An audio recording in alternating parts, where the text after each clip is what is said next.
तो कैसा ट्यूटोरियल में आप सबों का स्वागत है। आज हम बेल्ट्रॉन के 10/12/2019 12 से 1 PM में जो पूछा गया क्वेश्चन था उसको देखने वाले हैं और साथ ही उसके थ्योरेटिकल पार्ट को भी पूरा डिटेल में समझने वाले हैं। ठीक है, अगर कुछ नया होगा तो उस पर डिस्कस भी करेंगे। तो चलिए, पहला सवाल क्या कह रहा है कि MS एक्सेल में कंट्रोल प्लस पेज अप इस कुंजी का उपयोग डैश के लिए किया जाता है। बाएं बाजू वाली पिछले वर्कशीट पे जाने के लिए, दाएं बाजू वाली अगली वर्कशीट पे जाने के लिए, या एक सीट नीचे या एक सीट ऊपर जाने के लिए। कंट्रोल प्लस पेज अप, तो देखिए, तो एक्सेल में कंट्रोल प्लस पेज अप का काम क्या होता है। जैसे हम कंट्रोल के साथ पेज अप दबाएं तो देखिए अभी ये कोई काम नहीं कर रहा। ठीक है, कंट्रोल के साथ जैसे पेज डाउन दबाएंगे तो हम सीट 1 से कहाँ चले गए, सीट 2 पे। अब पेज डाउन दबाएंगे तो काम नहीं करेगा, लेकिन पेज अप दबाएंगे तो ये काम करेगा। इसका मतलब हो गया कि पेज अप का काम होता है जो सीट एक्टिव हो उसके बाएं वाले सीट पे जाने के लिए। तो सीट 1 से पहले कोई सीट है ही ना, तो काहे काम करेगा। तो सीट 1 से सीट 2 पे जाने के लिए पेज डाउन का काम करेंगे और सीट 2 से सीट 1 पे आने के लिए पेज अप का काम करेंगे।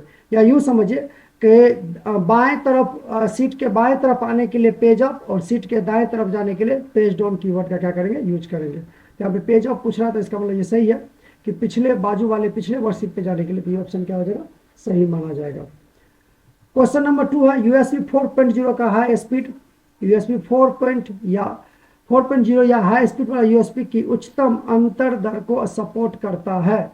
पहले से पहले 2.0 पूछा गया था, इससे इसी शिफ्ट में इसी डेट का जो पहला मॉर्निंग शिफ्ट था उसमें 2.0 के बारे में पूछा गया था। यहाँ पे 4.0 है, 40 Gbps, 20 Gbps, 450 Mbps या 400 Mbps। तो इसका स्पीड होता है 40 Gbps, सबसे मैक्सिमम स्पीड 4.0 का 2.0 का अपेक्षा। तो इसका सही जवाब क्या हो जाएगा, 40 Gbps। तो कुछ कुछ ड्राइव के स्पीड वगैरह को भी देख लीजिएगा एग्जाम के पर्पज से। ठीक है ना, हो सकता है कि आपको पूछिए कि फला वर्जन का क्या स्पीड होगा, तो इस सबको याद रखना होगा। ठीक है, कंप्यूटर हार्ड डिस्क ड्राइव पर एक विशिष्ट नाम वाली एक जगह डैश है जो किसी यूजर के हटाए गए या डिलीट किए गए फाइल्स को और फोल्डर्स को रखता है। मतलब कंप्यूटर के अंदर डिलीट किए हुए फाइल फोल्डर कौन रखता था, रिसाइकल बिन।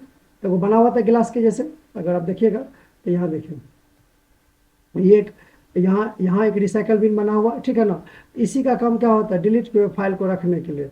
और ये रहता भी तो हार्ड डिस्क के अंदर ना, इसमें कह रहा है कि डेस्कटॉप, मेन्यू, विंडोज ये सब नहीं होगा। इसका काम क्या होगा, रिसाइकल बिन। रिसाइकल बिन क्या होता है, एक जगह होता है हार्ड डिस्क पे जहाँ पे डिलीट किए हुए फाइल को रखा जाता है। कौन से डिलीट किए हुए फाइल को, तो टेम्पोरली डिलीटेड फाइल को। और वही अगर आप शिफ्ट के साथ डिलीट कर दीजिएगा, नॉर्मल डिलीट दबाएगा तो टेम्पोरली हो गया, लेकिन अगर आप शिफ्ट के साथ डिलीट दबा दीजिएगा तो परमानेंट हो जाएगा। ठीक है, तो वो जब नहीं करेगा इसके अंदर, समझ गए, रिसाइकल बिन के अंदर, तो वो परमानेंट डिलीट हो जाएगा। ठीक है, नेक्स्ट क्वेश्चन क्या कर रहा है, अगला क्वेश्चन है MS एक्सेल में सेल फॉर्मेटिंग के ऑप्शन के तहत आप बहुत सारे विकल्प देख सकते हैं।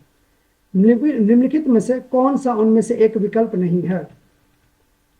हाइड, ऑटो फिट, टाइडी या अनहाइड। समझ गए, देखिए MS एक्सेल में सेल फॉर्मेटिंग के ऑप्शंस के तहत, तो सेल फॉर्मेटिंग ऑप्शंस के तहत बहुत सारे ऑप्शंस रहता है। हाइड भी हम कर सकते हैं, ऑटो फिट भी कर सकते हैं, अनहाइड भी कर सकते हैं। ठीक है ना, लेकिन ये टाइडी नाम का कोई ऑप्शन होता ही नहीं है। इससे अंदाज भी लगाइएगा तो इस नाम का कोई ऑप्शन नहीं होता, तो ये ऑप्शन सही माना जाएगा। ठीक है ना, और सही भी है। तो MS एक्सेल सेल फॉर्मेटिंग में ये जो तीसरा नंबर का ऑप्शन है ये अवेलेबल नहीं होता। लिंकर डैश के लिए जिम्मेदार होता है निष्पादन एग्जीक्यूशन के लिए डिस्क से मेमोरी तक लोड करने, सोर्स फाइल को लिंक करने, ऑब्जेक्ट फाइल को लिंक करने और हेडर फाइल्स को लिंक करने। देखिए लिंकर हम लोग प्रोग्रामिंग लैंग्वेज का यूज करते हैं। तो लिंकर का काम क्या होता है, जब हम प्रोग्राम लिखते हैं तो उसको सोर्स कोड कहा जाता है। हम जो कोई प्रोग्राम लिखते हैं तो उसको क्या कहते हैं, सोर्स कोड। उस सोर्स कोड को फिर हम कंपाइल करके ऑब्जेक्ट कोड में बदलते हैं। पहले सोर्स कोड होता है, फिर उसको किस में बदलते हैं, ऑब्जेक्ट कोड में। ठीक है, उस ऑब्जेक्ट कोड को लिंकर के द्वारा लिंक किया जाता है या एग्जीक्यूटेबल कोड में बदला जाता है। समझ गए, और फिर इसको लोडर के द्वारा जो है, इसको कहाँ, लोडर के द्वारा जो है वो सेकेंडरी मेमोरी चूंकि ये रहता है तो उसको उठा के कहाँ लाया जाता है, रेम में।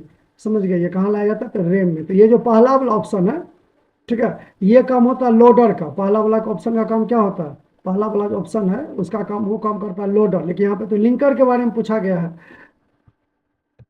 तो ये वाला काम कौन करता है, लोडर, LOADER। LOADER, ठीक है। तो लोडर ये काम करता है, लेकिन हमको तो पूछा गया लिंकर के बारे में। तो लिंकर का काम क्या होता है, सोर्स फाइल लिंक नहीं होता जब तक सोर्स फाइल जो ऑब्जेक्ट फाइल में नहीं बदलेगा वो लिंक नहीं होगा, ठीक है।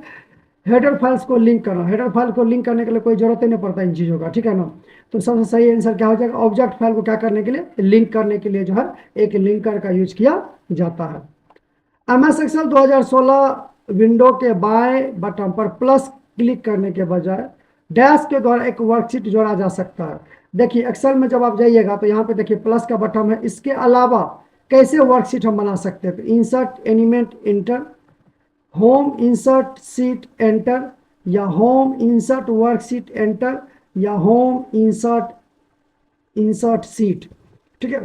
तो होम में जाएंगे, इंसर्ट में जाएंगे और इंसर्ट सीट पे जाएंगे तो वहां से क्या आ जाएगा, सीट मेरा जो बन के तैयार। देखिए इसका सही जवाब है, इसको अगर तो क्या क्या, होम में जाएंगे, इंसर्ट में जाएंगे और इंसर्ट सीट पे क्लिक करेंगे तो एक नया सीट बन के क्या हो जाएगा, तैयार हो जाएगा, ठीक है। तो ये सही जवाब होगा इसका ऑप्शन नंबर 4। क्वेश्चन नंबर 7 है, आप विंडोज 10 में किसी डिवाइस को इंस्टॉल करने के लिए किस प्रकार की पहल करते हैं। Start, setting, device, Bluetooth and other device. Start, devices, select Bluetooth and other devices. Start, setting, Bluetooth and other devices. Start और डिवाइसेस। तो देखिए कहाँ जाते हैं हम लोग, सबसे पहले स्टार्ट में जाते हैं, फिर सेटिंग में जाते हैं, फिर डिवाइस में जाते हैं, फिर ब्लूटूथ एंड अदर डिवाइस में जाते हैं। जैसे स्टार्ट में गए, सेटिंग में गए, डिवाइस में गए और तब करेंगे एड ब्लूटूथ और अदर डिवाइसेस, ठीक है। तो ये सही जवाब है कि ऑप्शन 1 जो है इसका सही जवाब होगा। यहाँ पर भी दिया हुआ है लेकिन यहाँ पे बीच में जो है सो डिवाइस को छोड़ दिया, ये तीसरा नंबर ऑप्शन में डिवाइस है ही नहीं। तो एक बेसिक स्टेप क्या होता है, स्टार्ट में जाइए, सेटिंग में जाइए, डिवाइस में जाइए और ब्लूटूथ एंड अदर डिवाइसेज में जाइए। तो 7 नंबर क्या है, सही जवाब होगा। कुछ MS एक्सेल वर्जन कुछ सामान्य टेक्स्ट ओरिएंटेशन ऑप्शन प्रस्तुत करते हैं, निम्नलिखित में से कौन सा इस संबंध में अमान्य है। कुछ MS एक्सेल वर्जन कुछ समान टेक्स्ट ऑपरेटिंग सिस्टम ऑप्शन प्रस्तुत करते हैं, ठीक है।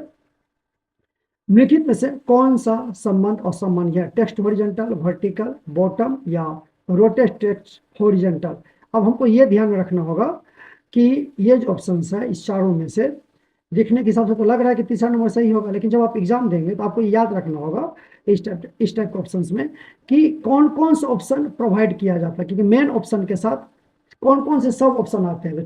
वर्कशीट क्वेश्चन नंबर 9 है, वर्कबुक के प्रोटेक्शन के तहत MS एक्सेल में हम स्ट्रक्चर को प्रोटेक्ट कर सकते हैं जिनका आशय शीट्स पर कुछ निषेधों प्रोविजन से है। इस संबंध में निम्नलिखित विकल्पों में से कौन सा सही निषेध है। तो देखिए हम move, hide view code, move view code select all seats, move instant delete या मूव इंसर्टेड या प्रोटेक्ट सीट। तो जब हम वर्कबुक को प्रोटेक्ट करते हैं, ठीक है ना, तो यहां पूछ रहा है कि इसमें से कौन सा विकल्प जो है सही निषेध है, कि सही निषेध का मतलब है सही प्रोविजन है, ठीक है ना। तो सही प्रोविजन क्या होगा, मूव, इंसर्ट और डिलीट, ठीक है। क्वेश्चन नंबर 10 है, किसी डायलअप कनेक्शन की स्पीड आमतौर पर डैश होती है। तो डायलअप कनेक्शन की स्पीड जो होती है वो सबसे कम अब कितनी होती है, 56 kbps किलोबाइट पर सेकेंड, ठीक है। तो सही जवाब क्या हो जाएगा इसका, ऑप्शन नंबर 2 56 kbps। तो नेटवर्क स्पीड को भी एक बार चेक कर लीजिएगा थ्योरेटिकल पार्ट में कि कौन से कनेक्शंस की कितनी स्पीड होती है, इसको भी एक बार ध्यान कर लीजिएगा। डिस्प्ले हो रही स्लाइड्स के चेंज के बीच मोशन इफेक्ट अप्लाई करने में उपयुक्त फीचर को चुनिए। Slide display feature, slide design feature, slide short feature या स्लाइड ट्रांजिशन फीचर। तो देखिए जब एक स्लाइड से दूसरा स्लाइड पे जाते हैं, बीच में अगर आपको कोनो मोशन इफेक्ट अप्लाई करना है, मतलब एक स्लाइड से दूसरा स्लाइड पे जा रहे हैं, कोई मोशन इफेक्ट करना है, तो ये सब तीनों नंबर कोई ऑप्शन नहीं है, इसमें सीधा हम लोग किसका यूज करते हैं, स्लाइड ट्रांजिशन फीचर का, ठीक है। तो ट्रांजिशन फीचर क्या होता है, देखो एक प्रकार एक होता है एनिमेशन जो हम लोग क्या करते हैं कि ऑब्जेक्ट के ऊपर लगाते हैं, एक होता है ट्रांजिशन, ये क्या होता है कि मल्टीपल स्लाइड को सिलेक्ट करके आप एक साथ लगाएंगे तो सारे स्लाइड के जो एक्टिविटी होंगे या एक स्लाइड से जो दूसरे स्लाइड पे जाएंगे तो उसके बीच में कुछ मोशन इफेक्ट लगेगा, जो किसके थ्रू होता है, सेलेक्ट ट्रांजिशन फीचर्स के थ्रू। MS एक्सेल 2016 में रो और कॉलम के को डैश के माध्यम से रिसाइज किया जाता है, होम, इंसर्ट, लेआउट या फॉर्मेट। तो रिसाइज करने के लिए हम लोग किसका यूज करते हैं, होम का, ठीक है। MS एक्सेल के अंदर हमको अगर कुछ रिसाइज करना होगा, ठीक है, तो हम यहाँ से होम में जाके फॉर्मेट में जाके क्या कर सकते हैं, रिसाइज कर सकते हैं, ठीक है। क्वेश्चन नंबर 13 है, यदि आप एक्सेल 2016 में किसी वर्कशीट की प्रोटेक्टिंग के लिए जाते हैं तो कौन सा ऑप्शन इनेबल या डिजेबल मौजूद होता है। तो MS एक्सेल में जब हम प्रोटेक्ट करने के लिए जाते हैं तो कौन कौन सा ऑप्शन इनेबल डिजेबल हो सकता है, स्ट्रक्चर, रोज, कॉलम, रोज या विंडो, रोज या कॉलम्स, स्ट्रक्चर, विंडो। तो देखिए जब हम एक्सेल के अंदर प्रोटेक्ट करने के लिए जाते हैं, किसके अंदर, एक्सेल के अंदर हम क्या जाते हैं, डेटा को प्रोटेक्ट करने के लिए जाते हैं, तो यहाँ से हम जाएंगे रिव्यू में, अगर प्रोटेक्ट में जाएंगे, प्रोटेक्ट वर्कबुक में, तो यहाँ देखिए कलम तो इसके पासवर्ड हम ऑलरेडी लगा चुके थे। तो यहाँ देखिए यहाँ पे क्या, स्ट्रक्चर और विंडो, यही दो में से एक ऑप्शन क्या हो सकता है, इनेबल और डिजेबल हो सकता है। तो सही ऑप्शन क्या होगा, स्ट्रक्चर और विंडो, ठीक है। क्वेश्चन नंबर 14 है, किसी इंटरनेट IPv4 एड्रेस में डैश ऑक्टेट्स प्रयोग किया जाता है। तो कितने ऑक्टेट्स का प्रयोग किया जाता है, तो देखिए IPv4 होता है 32 का, ठीक है ना, और हर एक एड्रेस को बिट पे रिप्रेजेंट किया जाता है 8 बिट पे। तो ये 32 को पुराने के लिए कितना ऑक्टेट्स चाहिए, 4, 8 चौक 32, अगर 8 बिट का होगा और 32 बिट हमको चाहिए तो कितने ऑक्टेट्स की जरूरत पड़ेगी, 4 की, तो 8 चौक 32, तो सही आंसर क्या हो जाएगा, 4।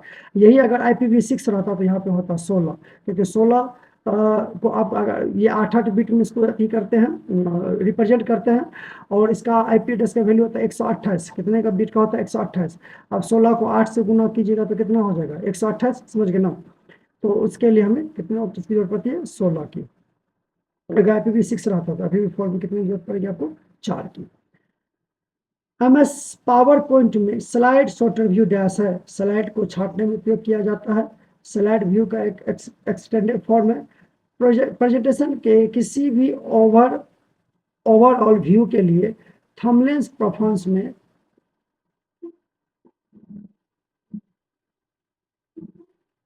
MS एक्सेल पावर पॉइंट में, क्वेश्चन नंबर 15 है, MS पावर पॉइंट में स्लाइड शॉर्टर व्यू डैश है, तो स्लाइड को छाटने में उपयोग किया जाता है। नॉर्मल व्यू का एक एक्सटेंडेड फॉर्म है। प्रेजेंटेशन के किसी ओवरऑल व्यू के लिए थंबनेल्स फॉर्म में स्लाइड्स को डिस्प्ले करने के लिए प्रयुक्त किया जाता है, या स्लाइड्स के बीच पूर्व निर्धारित डिले वाली स्लाइड्स को डिस्प्ले करने के लिए प्रयुक्त किया जाता है।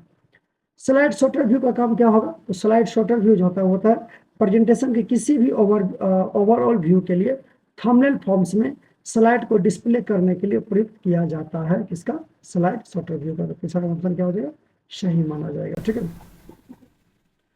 क्वेश्चन नंबर 16 है, MS एक्सेल में किसी पंक्ति रो की अधिकतम ऊंचाई लगभग डैश के बराबर बनाई जा सकती है। तो रो की अधिकतम ऊंचाई 10, 5, 20, 15 सेंटीमीटर, तो कितनी हो सकती है कि तो अधिकतम रो की हाइट कितनी होगी, 15 सेंटीमीटर, समझ गए। MS एक्सेल में सेल A1 और A2 में क्रमशः नंबर 4 और 6 है, निम्नलिखित फार्मूला का क्या परिणाम होगा, average A1 A2।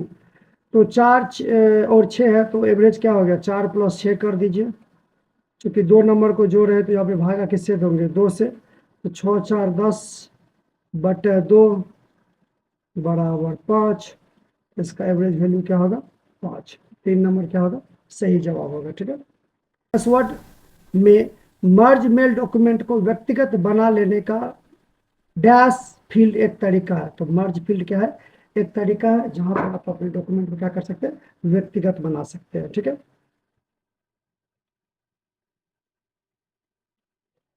Question number 19 है, निम्नलिखित में से कौन सा विकल्प बाकी से अलग है, line printer, dot matrix printer, drum printer, 3D printer. तो ये प्रिंटर तो है, लेकिन ये तीनों नॉर्मल यूज के लिए थोड़ा सा अलग तरीके से यूज में लिया जाता है, तो यहाँ पे 3D प्रिंटर क्या होगा, इन तीनों से अलग होगा, ठीक है। क्वेश्चन नंबर 20 है, MS पावर पॉइंट में करंट स्लाइड को डुप्लीकेट करने के लिए डैश को दबाएं, Ctrl+D, F1+D, Shift+D, Alt+D। तो डुप्लीकेट बनाने के लिए हम लोग किसका यूज करते हैं, Ctrl+D का। क्वेश्चन नंबर 21 है, एक्सेल में समान फार्मूला कॉपी करने के लिए सेल्स को सिलेक्ट करना चाहिए और एक समान तरीके से फार्मूला लिखना चाहिए, जैसे कि आप इससे पहले सेल के लिए करेंगे, और फिर सभी सेल्स के लिए समान फार्मूला हासिल करने के लिए डैश को प्रेस करना चाहिए। मतलब एक जगह आप कुछ लिखे हुए हैं, बाकी सेल में सेम चीज चाहिए, तो उसके लिए क्या प्रेस कीजिएगा, control inter, alt inter, F7 या इंटर। चलिए इसको देखते हैं कैसे, इसका क्या कहना क्या चाह रहा है। देखिए देखिए जो क्वेश्चन पूछा गया था कि अगर हमें मान लीजिए इस सेल में इसका परिणाम निकालना और यहाँ तक इसका परिणाम चाहिए, तो हम इसके लिए क्या करें कि यहाँ लिखने के बाद जैसे भी इसमें कोई फार्मूला लगाए तो वो यहाँ तक आ जाए, ठीक है, ऑटोमेटिक आ जाए। इसके लिए क्या दबाएंगे, तो सबसे पहले हम क्या किए, जहाँ हमें फार्मूला, जहाँ तक हमको फार्मूला लिखना है वहाँ तक हम सेलेक्ट कर लिए और कीबोर्ड से F2 दबाए। F2 दबाने के बाद कर्सर आ गया, अब हम बराबर किए, ठीक है। अब इसको जोड़ना है तो हम लिख दिए SUM सम, ठीक है, और यहाँ से यहाँ तक सेलेक्ट कर दिया, ठीक है। शिफ्ट के पास 0 दबा के हम क्या किए, पहले ब्रैकेट बंद कर दिए, यहाँ तक तो हो गया। लेकिन अगर हम इंटर दबाएंगे, अगर हम क्या दबा दें, इंटर, तो सिर्फ और सिर्फ इसी सेल में आएगा जिस सेल में ये फार्मूला लिखे हुए हैं, ठीक है। जैसे हम देखिए यहाँ पे इंटर दबा दिए तो सिर्फ इसी में आया, लेकिन क्वेश्चन तो ये है कि सभी में आना चाहिए। ऐसा कौन, मतलब कौन सा शॉर्ट की दबाए कि दबाने के बाद सारे में फार्मूला लग जाना चाहिए, ठीक है। तो इसको हम कंट्रोल जेड करते हैं, फिर से हम इसको F2 दबाते हैं, लिखते हैं इक्वल टू, फिर हम लिखते हैं SUM सम, और यहाँ से यहाँ तक सेलेक्ट करके फिर शिफ्ट के साथ 0 दबा के इसको बंद करते हैं और कंट्रोल साथ इंटर जैसे दबाएंगे, देखिएगा सबका टोटल यहाँ पे निकल के तैयार हो जाएगा। इसका सही शॉर्ट की क्या होगा, कंट्रोल के साथ इंटर। क्वेश्चन नंबर 22 है, एक डैश एक छोटी सी लेकिन बहुत तेज मेमोरी है जो सीपीयू और मुख्य मेमोरी के बीच रखा जाता है, बस, कैच, यूएसबी रोम। तो देखिए कैच जो है ना, ये बफर मेमोरी होता है, ये जो है आपका एसरेम से बना होता है। किस रेम से बना होता है, एसरेम से ये कैच मेमोरी बना होता है, ठीक है ना। और ये कहाँ रहता है, तो ये हो गया सीपीयू मान लीजिए, ये हो गया कैच, ये हो गया रेम, और ये हो गया सेकेंडरी, ठीक है ना। तो यहाँ पे होता है डी रेम, जो रेम होता है मुख्य किससे बना होता है, डी रेम से। जो कैच होता है वो बना होता है एस रेम से। और यहाँ पे हो गया आपका सीपीयू, और ये हो गया हमारा सेकेंडरी। तो इस प्रकार से डेटा जो है इसमें ट्रांसमिट होता है, समझ गए ना। तो कैच मोटा मोटी क्या काम करता है, तो जो इंस्ट्रक्शंस होता है किसी भी एप्लीकेशंस का, वो किसके पास होता है, कैच के पास होता है। ये डी रेम से थोड़ा तेजी से कार्य करता है, समझ गए ना। और इसे रिफ्रेश की भी आवश्यकता नहीं पड़ता क्योंकि ये स्टैटिक होता है, और ये डी रेम डायनेमिक होता है तो इसे रिफ्रेश की आवश्यकता पड़ता है। इसमें क्या हो जाएगा, कैश मेमोरी, ठीक है। निम्नलिखित में से एड्रेसिंग मोड में ऑपरेंड शीघ्रता से अप कोड्स का अनुसरण करता है, बेस्ड, डायरेक्ट, इनडायरेक्ट या इमीडिएट। तो सही ऑप्शन क्या हो जाएगा, इमीडिएट, ठीक है। ऑपरेंट जो है वो शीघ्रता से अपकोड का अनुसरण करता है, ठीक है, एड्रेसिंग मोड में। तो वो क्या कहेंगे उसको, इमीडिएट, समझ गए। क्वेश्चन नंबर 24 है, निम्नलिखित में से कौन सा सिस्टम सॉफ्टवेयर नहीं है, पोस्ट, फ्रॉमवेयर, डिवाइस ड्राइवर, DV2। तो DV2 इसमें जो है वो सिस्टम सॉफ्टवेयर नहीं है। क्वेश्चन नंबर 25 है, पहला वेब ब्राउजर कहाँ डेवलप किया गया था, सही आंसर होगा सन, स्विट्जरलैंड में, ठीक है। पहला वेब ब्राउजर कहाँ डेवलप किया गया था, सन, स्विट्जरलैंड में। क्वेश्चन नंबर 26 है, MS एक्सेल 2016 में स्मार्ट टैब के नीचे निम्नलिखित में से कौन सा एक ऑप्शन नहीं होता, स्मार्ट आर्ट टैब के नीचे, hierarchy, audio, picture, list. MS Excel 2016 में स्मार्ट आर्ट टैब के नीचे निम्नलिखित में से कौन सा ऑप्शन नहीं होता,